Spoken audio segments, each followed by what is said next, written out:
మనందరికీ తెలిసినటువంటి కీర్తన 127వ కీర్తన.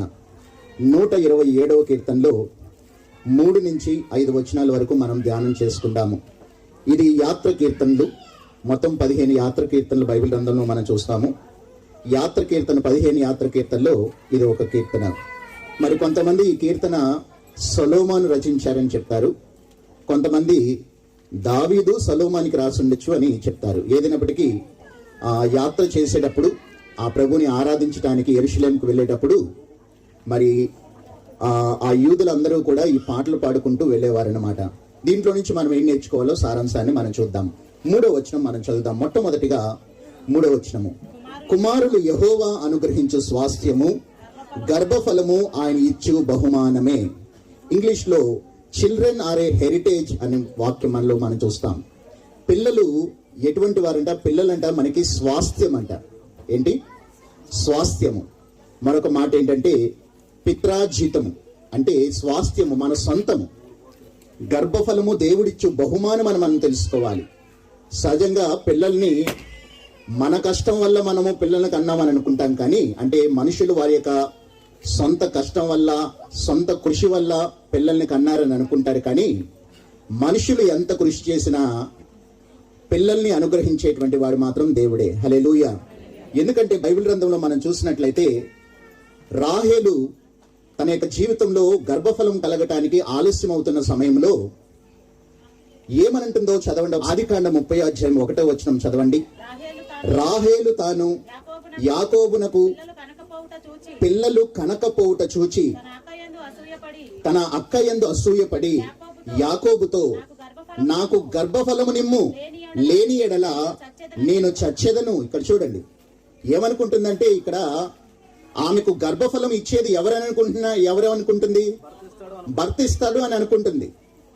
అందుకనే నీవు నాకు గర్భఫలం ఇవ్వు, లేకపోతే నేను చచ్చిపోతాను అని అంటుంది. తర్వాత రండి కింద 2వ వచనం కూడా చదవండి. యాకోబు కోపముతో ఏమంటున్నాడో ఒకసారి చదవండి. యాకోబు కోపము రాహేలు మీద రగులు కొనగా అతడు, నేను నీకు గర్భమును ఇయ్యకపోయినా దేవునికి ప్రతిగానున్నానా అనేను. అంటే నేనేమన్నా దేవున్నా? ఇక్కడ చూస్తాడు ఏం చెప్తున్నాడు చూడండి. నేనేమన్నా దేవున్నా నీకు గర్భఫలం ఇవ్వటానికి? నేనేమైనా నీకు దేవున్నా?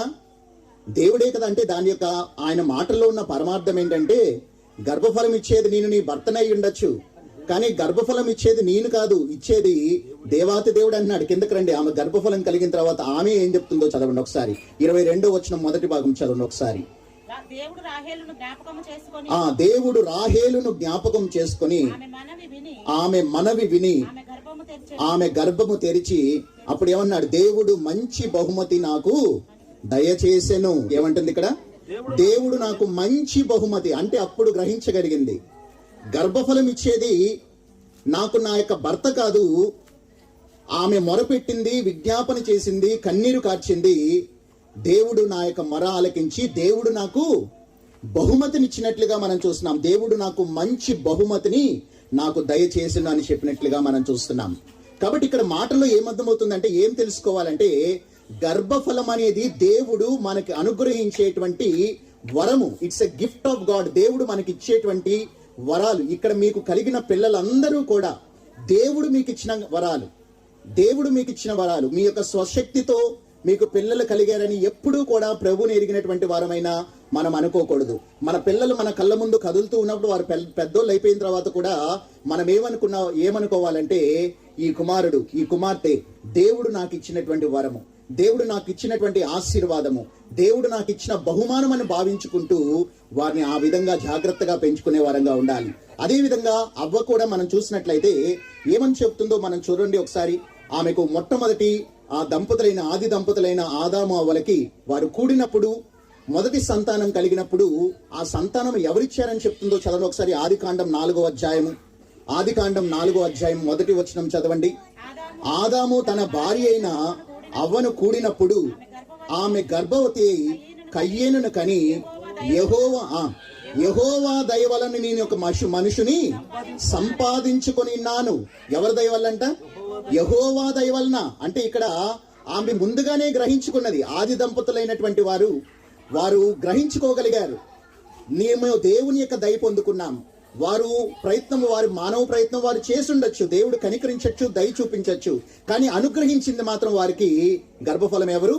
దేవాతి దేవుడే. కాబట్టి మొట్టమొదటిగా ఈ 3వ వచనంలో నుంచి మనం నేర్చుకోవాల్సినటువంటి పాఠం ఏంటంటే గర్భఫలము దేవుడు మనకి ఇచ్చేటువంటి బహుమానాలు. కాబట్టి ఈ రోజున మొట్టమొదటిగా 3వ వచనం నుంచి మనం నేర్చుకోవాల్సిన పాఠాలు ఏంటంటే మనందరికీ కూడా దేవుడు మనకి పిల్లల్ని, గర్భఫలాల్ని ఒక బహుమతిగా ఇచ్చాడని మనం తెలుసుకోవాలి. కాబట్టి ఎప్పుడూ కూడా మన పిల్లలు మనకి భారమని మనం అనుకోకూడదు. కొంతమంది అనుకుంటారు నువ్వు పుట్టుండకపోతే బాగుండని అంటూ ఉంటారు పిల్లల్ని. మనం ఎప్పుడు అనకూడదు. ఎందుకంటే దేవుడు దయ చూపించి మీకు గర్భఫలాలు ఇచ్చాడు.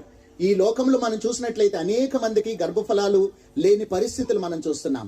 కానీ దేవుడు మిమ్మల్ని కరుణించి మీరేదో గొప్పవారని కాదు, మంచివారని కాదు, కానీ దేవుని యొక్క దయ వల్ల, దేవుని యొక్క కనికరం వల్ల దేవుడు మీ గర్భాలు తెరిచాడు. కాబట్టి గర్భఫలాలు ఎప్పుడూ కూడా మనం మన కళ్ళ ముందు తిరుగుతున్నప్పుడు దేవుడు నాకు బహుమతి ఇచ్చాడని ఆయనకి కృతజ్ఞత చెల్లించేటువంటి వారంగా ఉండాలి.